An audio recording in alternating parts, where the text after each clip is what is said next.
ॐ वर्णानामर्थसङ्गानां रसानां छन्दसामपि मङ्गलानां च कर्तारो वन्दे वाणी विनायको नारायणं नमस्कृत्य नरं चैव नरोत्तमं देवीं सरस्वतीं व्यासं ततो जयमुदीरयेत।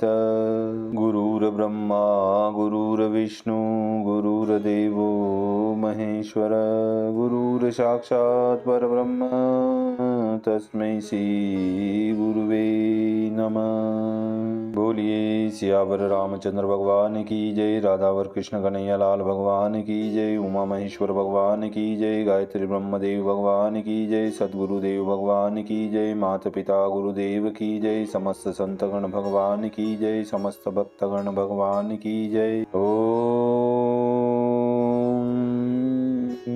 नमः पार्वती पतये हर हर महादेव। तो मित्रों और आप सभी श्रीमद् भागवत कथा के श्रेष्ठ रसिक जनों, श्रोतागणों, अब तक हमने श्रीमद् भागवत कथा की कथा को नियमित रूप से क्रमबद्ध रूप से श्रवण किया है, कीर्तन किया है, मनन किया है, भजन किया है। तो अब हम उसी क्रम में श्रीमद् भागवत कथा के 11वें स्कंद के चौथे अध्याय की ओर कथा को अग्रसर करते हैं। आप सभी श्रेष्ठ श्रोतागण रसिक जन भगवान श्री राधा वल्लभ कृष्ण कन्हैया लाल के श्री चरणों में दृढ़ भक्ति रखते हुए कथा का श्रवण करें, कीर्तन करें, मनन करें, भजन करें। बोलिए राधावर कृष्ण कन्हैया लाल भगवान की जय। तो कहते हैं, इस चौथे अध्याय में द्रुमिल नाम योगीश लीला हरि अवतार की कहत चरण धरशीष, कहत चरण धरशीष। राजा जनक बोले कि हे भगवान, आपने प्रथम कहा कि भगवान हरि की मूर्ति को जैसे मन माने वैसा बनाकर पूजना चाहिए और स्तुति करना चाहिए। हमको न मूर्ति का ज्ञान है न गुण कर्म का ज्ञान है कि स्तुति करें, इसलिए आप उनके अवतार और कर्म हमसे कहो। भगवान वासुदेव जो जो जन्म लिए हैं और जो जो कर्म उन्होंने किए हैं और अब जो करते हैं और जो आगे को करेंगे वह सब वर्णन कीजिए। राजा जनक के जब इस प्रकार पूछा तो द्रुमिल योगीश्वर बोले कि जो पुरुष अनंत रूप भगवान वासुदेव के चरित्रों को गिनना चाहे वह अज्ञानी है, क्योंकि पृथ्वी के परमाणुओं को तो बहुत काल तक परिश्रम करके कोई बुद्धिमान गिन भी सकता है, परंतु अनंत शक्ति के आशय भगवान वसुदेव के गुणों को कोई नहीं गिन सकता। परंतु तो भी संक्षिप्त से उनके कुछ एक गुण का मैं वर्णन करता हूँ। जब स्वयं भगवान वासुदेव पंच महाभूत उत्पन्न करके ब्रह्मांड रूप नगर बनाकर उसमें लीला पूर्वक प्रविष्ट हुए तो इनका आदिदेव नारायण पुरुष नाम हुआ। यह तीन लोक की स्थापना जिस पुरुष को देता है और जिसकी इंद्रियों से सब देहधारियों की इंद्रियां होती हैं, जिसके स्वरूप से भूत सत्व गुण से ज्ञात होता है, प्राण से देह शक्ति और इंद्रिय शक्ति तथा चेष्टा इत्यादि ये सब होती हैं। इससे ज्ञात होता है कि विश्व का कर्ता कोई है। प्रथम इस विश्व के उत्पन्न करने को रजोगुण से ब्रह्मा, सत्वगुण के यज्ञ की फलदाता ब्राह्मण धर्म की रक्षा करने वाले विष्णु और तमोगुण से संहार करने को रुद्र हुए।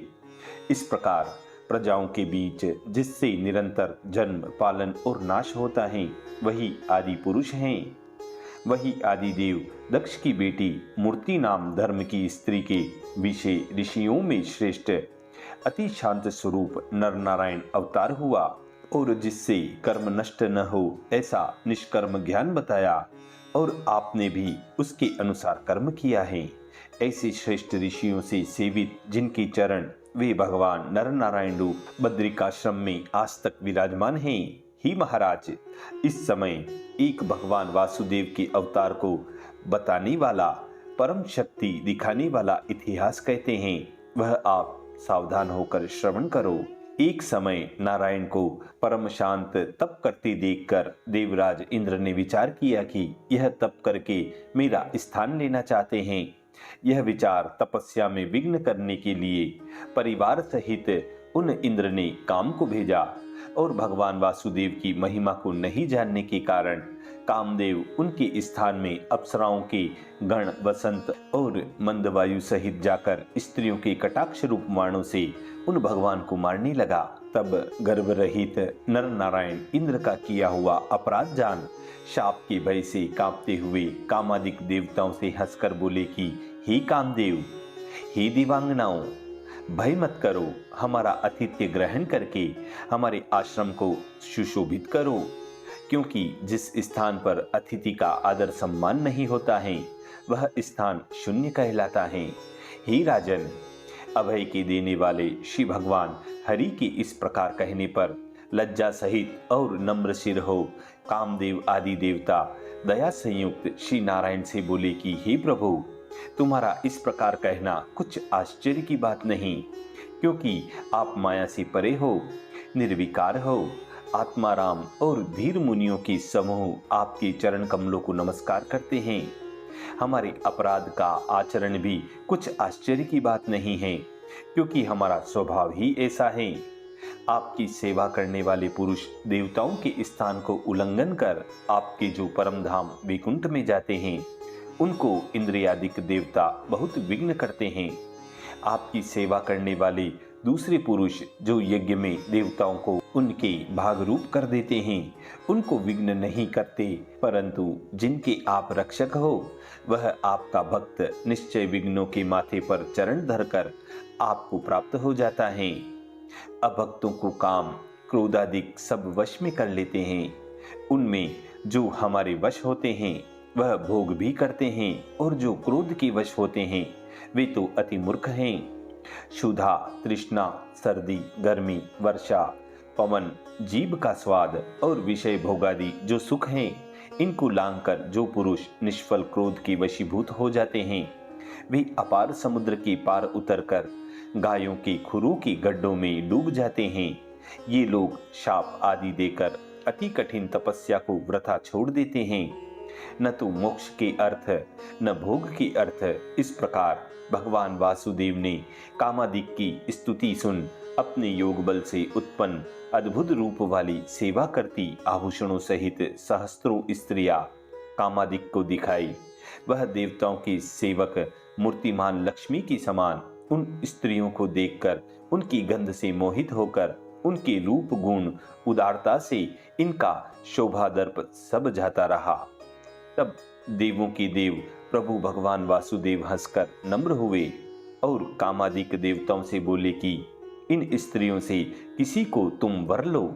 यह सुनकर देवताओं ने कहा कि हम तुच्छ हैं, कहाँ ऐसी स्त्रियां, कहाँ हम। तब नारायण बोले कि तुम्हारे समान जो हो उसे ग्रहण करो। तब कामादिक देवताओं ने फिर कहा कि हे महाराज, इनमें हमारे समान एक भी नहीं है।